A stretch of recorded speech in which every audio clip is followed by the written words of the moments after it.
Assalamualaikum warahmatullahi wabarakatuh. Halo teman-teman, perkenalkan saya Gusti Fatalwan dari program studi Agrofarmaka akan memperagakan bagaimana caranya menanam komoditas sawi di polybag. Seperti apa caranya? Simak selanjutnya. Tahap pertama yang mesti dilakukan adalah mempersiapkan alat dan bahan untuk persiapan media tanam. Alat yang dibutuhkan adalah gayung, gunting, tray semai, polybag, dan juga saringan.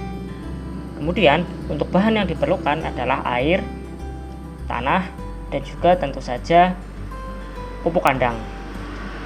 Pada tahap penyiapan media tanam, kita akan mencampurkan antara tanah dengan pupuk kandang dengan perbandingan 1:1. Perbandingan ini praktikan anggap adalah perbandingan yang proporsional, tidak menyebabkan tanaman kekurangan hara ataupun tanaman kelebihan hara yang mengakibatkan toksisitas. Dengan menggunakan gayung, kita akan bisa mengukur perbandingan proporsi antara tanah dan juga pupuk kandang, yaitu 1:1.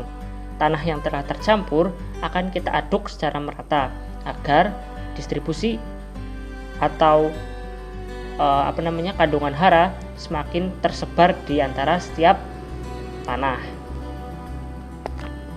Setelah kita mencampurkan antara tanah dengan pupuk kandang, kita langsung masukkan saja tanah-tanah yang telah tercampur dengan pupuk kandang ke setiap polybag.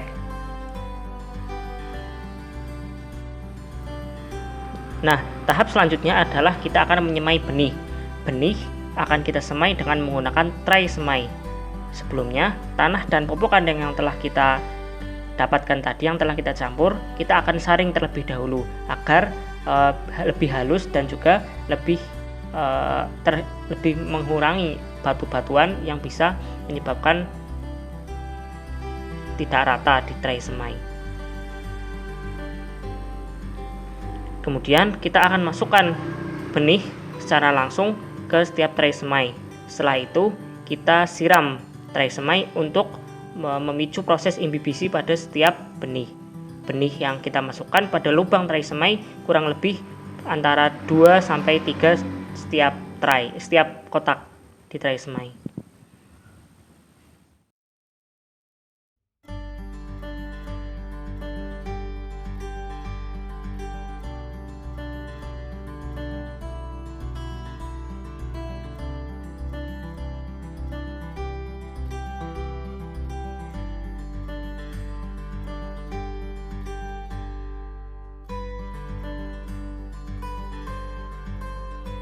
Teman-teman, sawi yang sudah lumayan besar ini kita akan melakukan pemupukan susulan.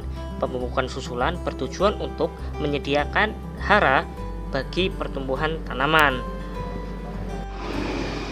Pemupukan susulan di sini kita akan menggunakan yang namanya air cucian beras. Air cucian beras dipilih karena mengandung beberapa unsur-unsur hara yang esensial seperti vitamin B1 yang katanya baik untuk pertumbuhan tanaman. Proses pembuatan pupuknya juga tidak sulit, teman-teman. Kita hanya tinggal menyaring air cucian beras saja yang telah dicuci pada cucian pertama. Cucian pertama dipilih karena konsentrasinya yang masih cukup kental. Nanti warna putih yang dikandung dari air cucian beras itu menandakan B1 yang terlarut dari beras itu sendiri. Oke, kita cuci. Oke, kita ambil airnya.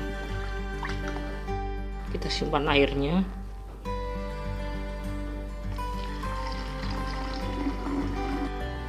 Cara mengaplikasikannya juga cukup mudah. Teman-teman tinggal siram saja langsung ke setiap polybag. Siram saja secukupnya. Jangan terlalu banyak.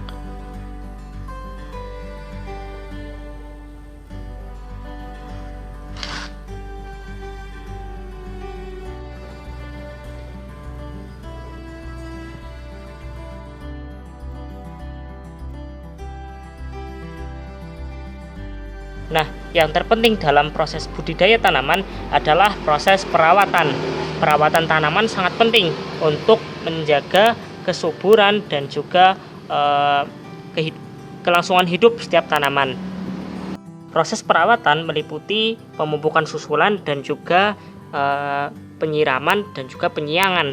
Untuk pemupukan susulan seperti biasa kita telah perlihatkan videonya tadi untuk pemberian air cucian beras pada setiap minggunya. Kemudian untuk perawatan kita bisa lakukan penyiraman dan juga penyiangan. Contoh di video ini nih, ini ada semacam gulma tanaman. Kita harus cabut ini agar tidak mengganggu pertumbuhan tanaman. Nah, kita harus sering-sering cek setiap tanaman apakah ada gulmanya atau tidak. Nah, tahap perawatan yang selanjutnya yaitu adalah penyiraman. Penyiraman tanaman lebih baik dilakukan pada pagi hari atau sore hari. Penyiraman tanaman harus kita lihat kondisi tanah. Apabila tanah sudah kering seperti ini baru kita akan siram. Tanah yang terlalu lembab apabila kita siram maka akan menyebabkan hal yang tidak baik bagi akar tanaman, yaitu pembusukan. Dan teman-teman perlu diperhatikan pada saat siang hari ini yang sangat panas harusnya jangan disiram karena akan membuat tanah menjadi panas dan terbakar sehingga akan berdampak yang tidak baik bagi tanaman. Seharusnya dilakukan pada sore hari atau pagi hari.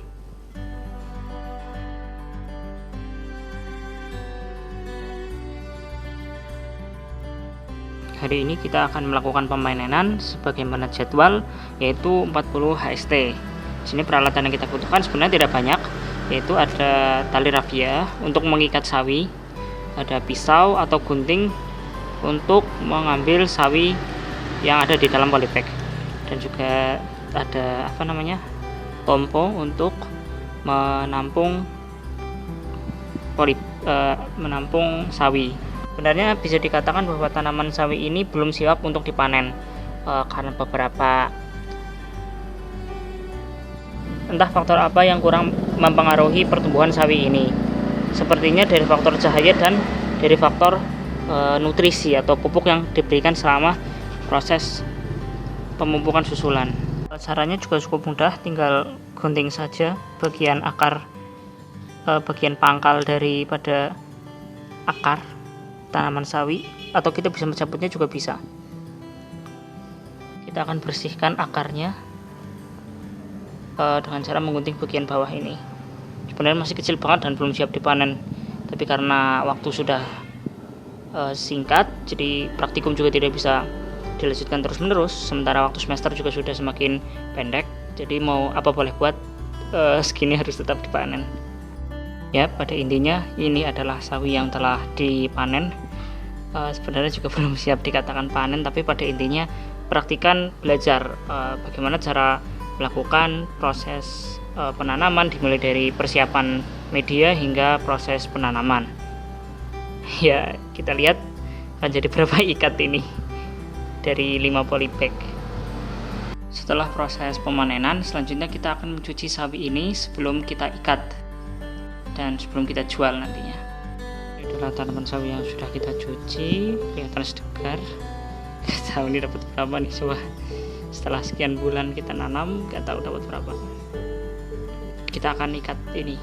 Oke, kita hanya dapat sekitar 4 ikat saja dari sawi yang kita tanam. Tidak banyak, cuman ya mau gimana lagi, karena belum siap panen, jadi apa boleh buat, kita harus tetap panen. Segar-segar.